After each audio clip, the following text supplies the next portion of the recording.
Bismillahirrahmanirrahim. Assalamualaikum warahmatullahi wabarakatuh. Waalaikumsalam. Kembali lagi dengan kami di podcast Batik, bincang asik tentang informasi kesehatan Rumah Sakit Demang Sepulau Raya. Kembali lagi dengan saya sebagai host hari ini, Nurwansa Fitri, yang akan membahas tema tentang membangun bersama berbenah dalam Rumah Sakit Demang Sepulau Raya, yang akan ditemani oleh Bapak Sutikno SKM MPH, Ya. yang dimana Bapak adalah Kepala Tata Usaha di Rumah Sakit Demang Sepulau Raya. Bagaimana Bapak keadaannya hari ini, sehat? Alhamdulillah sehat, Mbak. Sehat ya Pak, dan semoga sobat sehat di rumah juga pada sehat ya. Kali ini kita akan ngobrol santai aja ya Pak ya. Oke, ya. Sebelum kita ngobrol banyak nih, lebih dalam, rumah sakit itu kan biasanya dikenal dengan orang tuh seperti dokter, perawat gitu ya, bidan atau tenaga medis yang berhubungan langsung dengan pasien. Iya. Padahal di balik jalannya pelayanan rumah sakit itu ada peran penting dari Bapak sendiri kan, Kepala Tata Usaha. Jadi coba sih Pak cerita sedikit, boleh nggak, peran dan tanggung jawab Bapak sebagai Kepala Tata Usaha dalam menjalankan pelayanan rumah sakit ini agar berjalan secara efisien, secara efektif, gitu. Oke, ya baik Mbak Ulan. Berbicara tentang peran dan tanggung jawab Kepala Bagian Tata Usaha Rumah Sakit ya. Iya. Ini kita mengacu pada Peraturan Bupati Nomor 43 Tahun 2022 tentang SOTK ya, tentang pembentukan organisasi dan tata kerja Rumah Sakit Demang Sepulau Raya sendiri ya. Artinya di situ tugas dari Kepala Bagian Tata Usaha itu khususnya melaksanakan, mengkoordinasikan dan mengendalikan urusan di bidang subbagian tata usaha, diantaranya di subbag perencanaan dan pelaporan, terus di subbag keuangan dan aset ya, pengelolaan aset, serta di subbag umum dan kepegawaian. Jadi ada 3 subbag di bawah Kabag TU ini. Jadi di situ tanggung jawabnya memang sangat berat ya, karena kalau di perencanaan itu kan intinya dari bagaimana program itu berjalan dengan baik, itu kan dimulai dari perencanaan yang baik. Tentunya perencanaan kita tuh harus kuat, evidence base-nya harus kuat. Jadi dari bawah ya, perencanaan baik itu kan dari bawah itu, bottom up ya, artinya dari unit-unit itu apa sih kebutuhan dari unit itu kan disampaikan mungkin dalam satu rapat dengan bagian instalasinya, dibawa lagi ke bidang-bidangnya, akhirnya di situ diformulasikan di bagian perencanaan. Nah, jadi kedepannya itu perencanaan rumah sakit itu seperti apa tergambar di perencanaannya itu. Jadi dengan data dan informasi yang baik itu tentunya akan menghasilkan keputusan yang baik. Nah, itu satu yang di urusan di subbag perencanaan. Selanjutnya di kepegawaian ya. Di kepegawaian itu tentunya kan tidak lepas dari pegawai, namanya urusan kepegawaian. Baik dari mulai orang naik pangkat ya. Dari yang sepele aja lah, absensi ya, absensi, penilaian kinerja itu semua di bagian kepegawaian. Nah, tentunya itu ngurusin orang itu sangat susah. Karena nggak semua orang tuh taat akan disiplin kan, seperti itu kan. Nah itu juga ranahnya dari kepegawaian.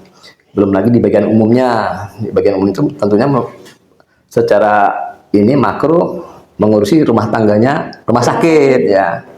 Ya kalau dari masing-masing unit perlu kertas ya, perlu tinta, itu kan mintanya ke bagian umum. Nah, itu. Dan yang sebagai penjaga gawang terakhir itu di subbag keuangan. Nah, karena di situ keuangan dan pengelolaan aset itu nanti muaranya di situ.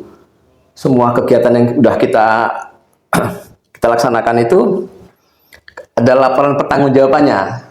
Ya itulah nanti yang baik buruknya itu tergantung dari cara kita mengemas laporan pertanggungjawabannya itu sehingga bisa diterima oleh para auditor. Nah seperti itu mungkin yang secara gambaran di bagian tata usaha, Mbak. Tuh. Iya. Jadi intinya tuh banyak ya Pak ya peran dan tanggung jawab Bapak sendiri sebagai kepala tata usaha.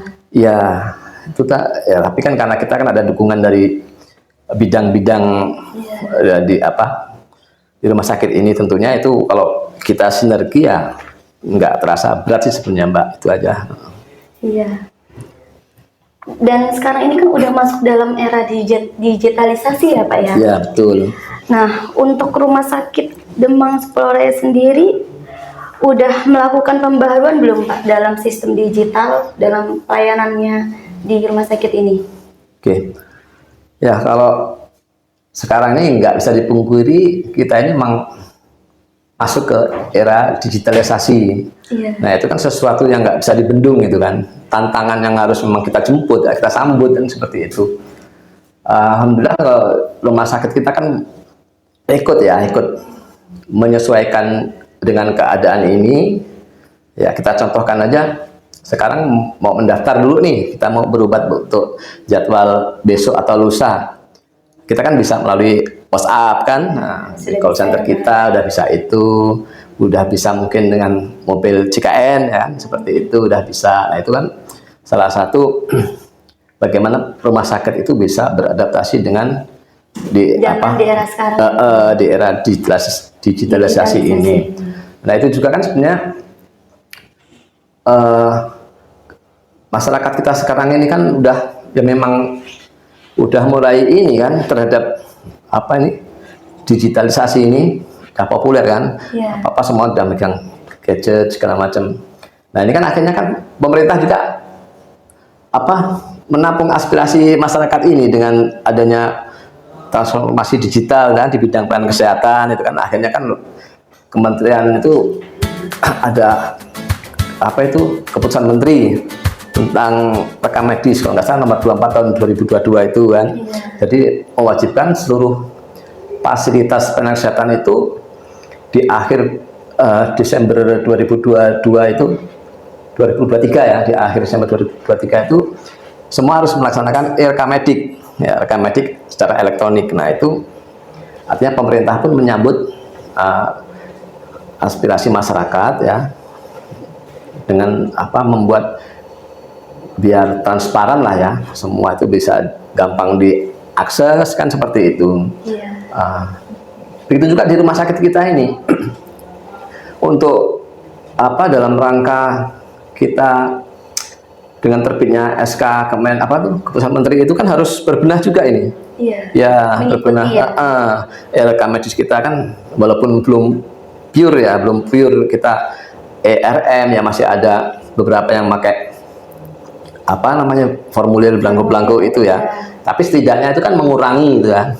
Kita mengurangi paperless lah ya, mengurangi dari belangko-belangko yang harusnya satu bulan itu bisa berapa rem, sekarang udah efisiensi bisa cuman berapa rem. Ada penghematan di situ ya. Itu mungkin Mbak. Oke. Terus rumah sakit kita sendiri ini kan sebagai rumah sakit pengampu ya Pak. Nah kita ini kan akhirnya ada program KJSU, yaitu kanker, jantung, stroke, dan uronefrologi. Iya itu. Nah, gimana tuh Pak? Boleh dijelaskan sedikit nggak ke sobat sehat di rumah? Oh ya, nah ini sebenarnya program KJSU ini program pemerintah yang mudah-mudahan jadi mendongkrak kunjungan di rumah sakit umum Demang Sepulaurai. Karena itu program pemerintah yang sangat-sangat bagus ya. Artinya dengan adanya program kanker, jantung, stroke, dan uro ini tambah lagi satu Mbak sebenarnya, layanan KIA. Kesehatan ibu dan anak. Itu sebenarnya di KJS itu tambah plus satu layanan kesehatan ibu dan anak. Nah seperti itu kan. Nah ini cuman kan tantangan buat kita rumah sakit ini kan, ketika pemerintah pusat dengan programnya KJSU ini kan mereka nanti mengirim alkes tuh.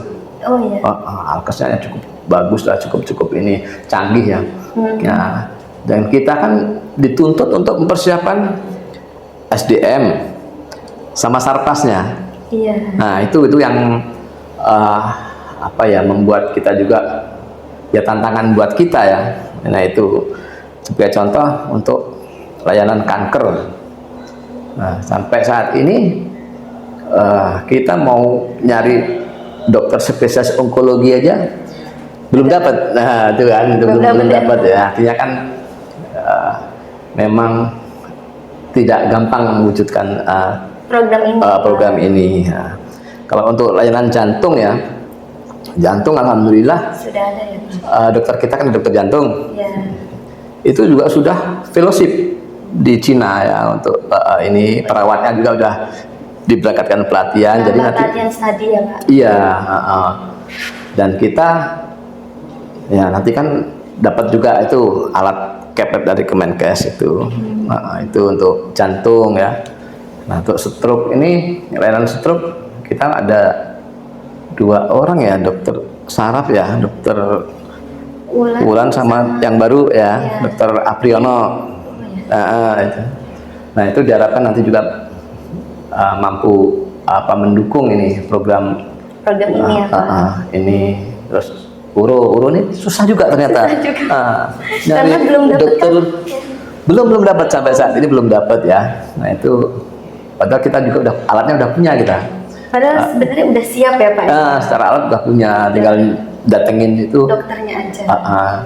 Jadi mungkin nanti sahabat-sahabat kita yang mungkin mendengar keluhan kita ini bisa dari daftar, rekomendasi dokter ya. Dari rekomendasi dokter, dari dokter di Rumah Sakit Demang kan seperti itu ya. Kalau untuk KIA kita lengkap ya ini ya, baik dokter spesialis obgyn maupun spesialis anak ya, kayaknya udah ada semua lengkap, qualified kan seperti itu. Oke. Gitu ya Pak ya.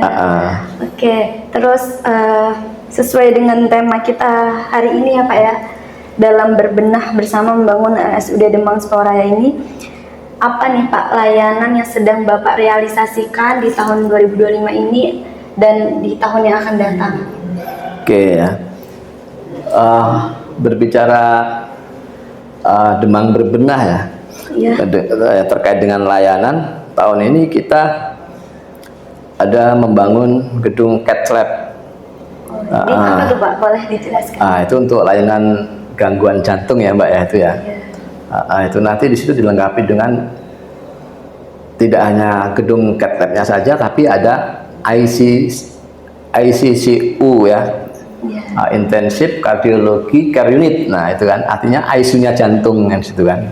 Jadi diharapkan nanti masyarakat Lampung Tengah dan sekitar yang memiliki gangguan jantung ya, itu bisa nanti ke Demang untuk mendapatkan pelayanan tersebut kan, seperti itu. Karena itu udah lebih baik ya Pak ya, alat-alatnya juga ya. Iya, itu nanti kalau kita bisa masang ring gitu ya, ring jantung di sini udah bisa. Oh, udah bisa ya. Jadi apapun di ICU juga kan perawatan namanya ICU-nya ya.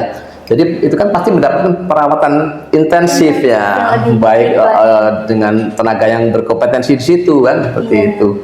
Diharapkan seperti itu nanti. Itu nanti gedungnya di belakang itu cukup megah kayak nanti itu. Mudah-mudahan. Ya. Kira-kira kapan tuh Pak selesai pembangunan? Akhir tahun ini selesai ya, akhir tahun ini selesai, dan pemerintah pusat Kemenkes juga berencana nanti ini bangunan selesai langsung dropping alat ke sini. Jadi insya Allah 2026 itu udah mulai dioperasionalkan. Nah, itu mudah-mudahan menambah rame lah kunjungan di Rumah Sakit Demang. Terus ini yang terakhir ya Pak ya, harapan Bapak untuk Rumah Sakit Demang itu sendiri apa Pak ke depannya? Mungkin Bapak ada keinginan untuk apa, atau program lagi, menambah program atau bagaimana? Oh iya, kalau harapan sih ya enggak cuman buat saya aja sih, mungkin semuanya, semua hospital ya Rumah Sakit Demang pasti berharap dengan kita semakin lengkap fasilitas rumah sakit ya, semakin cantik performa rumah sakitnya kan, seperti itu. Alat-alatnya juga lengkap, dokter spesialis yang berkompeten cukup banyak kan, itu kan artinya dengan demikian masyarakat tuh mudah mengakses pelayanan ke rumah sakit kita ini, sehingganya nanti ya dengan majunya rumah sakit kan, ramainya kunjungan rumah sakit, tentunya akan berdampak pula terhadap ya kalau kita kan ya kesejahteraan inilah ya pegawai rumah sakit gitu ya kan akan balik ke situ kan. Semakin kita memberikan pelayanan terbaik, nah itu nanti balik lagi ke kita kan gitu. Makanya kan ya memang itu berikan kita yang terbaik, nanti juga secara tidak langsung akan balik ke kita kan ya, seperti itu sih ya. Kalau harapan seperti itu, mudah-mudahan kedepannya ya bisa lebih baik. Bisa lebih baik lagi untuk Rumah Sakit Umum Demang Sukoraya ini, Mbak. Gitu. Iya. Oke. Sudah Bapak? Oh, sudah. Cukup sekian podcast kami hari ini. Bapak terima kasih ya sudah menyempatkan hadir di sini di podcast kami, yang dimana Bapak kan kepala tata usaha Rumah Sakit Demang ya Pak, yang mungkin sibuk, tapi Bapak masih menyempatkan mau ngobrol sama saya di sini. Dan untuk memberikan banyak informasi ke sobat sehat di rumah. Sekali lagi terima kasih ya Pak, semoga Bapak sehat selalu dan sobat sehat di rumah juga pada sehat. Saya akhiri, wabillahi wal hidayah, wassalamualaikum warahmatullahi wabarakatuh. Waalaikumsalam warahmatullahi wabarakatuh.